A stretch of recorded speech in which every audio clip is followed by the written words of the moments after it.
After watching Jurassic World Dominion and ranking all the Jurassic Park films from worst to best, one thing has always stood out to me about the first film I think the sequels struggle with.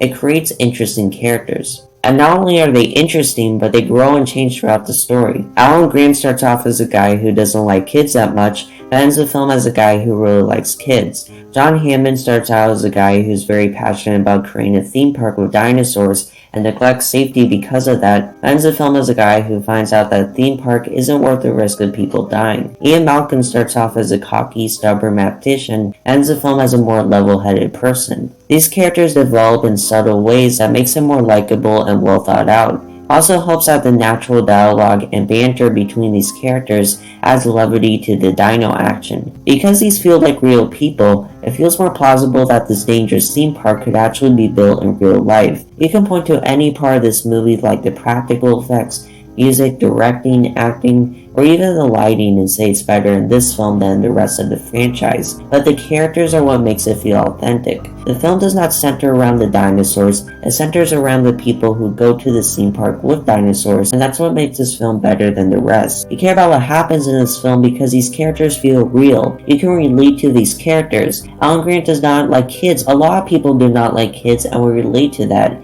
Ian Malcolm likes cracking jokes at other people's expense. I know a lot of people do that. John Hammond has an obsessive personality. A lot of people have obsessive personality. I have obsessive personality. I spend a lot of time creating these YouTube videos that almost nobody watches. I used to make homemade movies with my camcorder because I love movies. I kept making movies until I ran out of ideas. John Hammond relates to me in some ways as he's a guy who loves dinosaurs and wants to create something with dinosaurs. I'm a guy who loves movies, wants to create movies someday.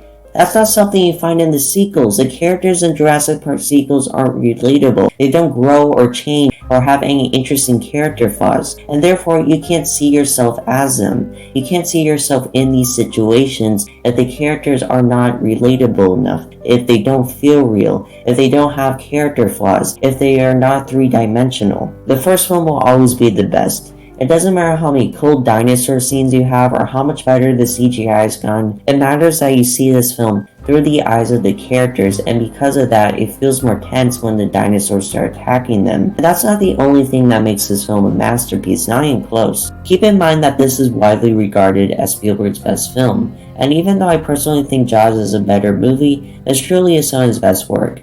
One thing he does very well here is keeping most of what happens to the viewer's imagination. Take the scene where the goat disappears, only to have his leg fall into the window. We don't exactly see what the T-Rex did here, but with scenes like this, you can kinda get an idea of what happened to the goat. Or take this scene where her arm is found in an electric room, only for a velociraptor to show up a minute later. We don't see how that happened, but because of the scene in the beginning of the film where Alan explains how velociraptors attack their prey, you can imagine how that happened. Compare this to the other films where the dinosaurs are in every scene. It makes the first film feel more like a horror movie. At the end of the day, it's a perfectly made film with no plot holes. You get the characters' motivations, you get the danger the characters are in, there aren't any gaps in the story's logic, there aren't any scenes where the editing is weird or the music feels out of place. It's a perfect film, one of the best films of all time.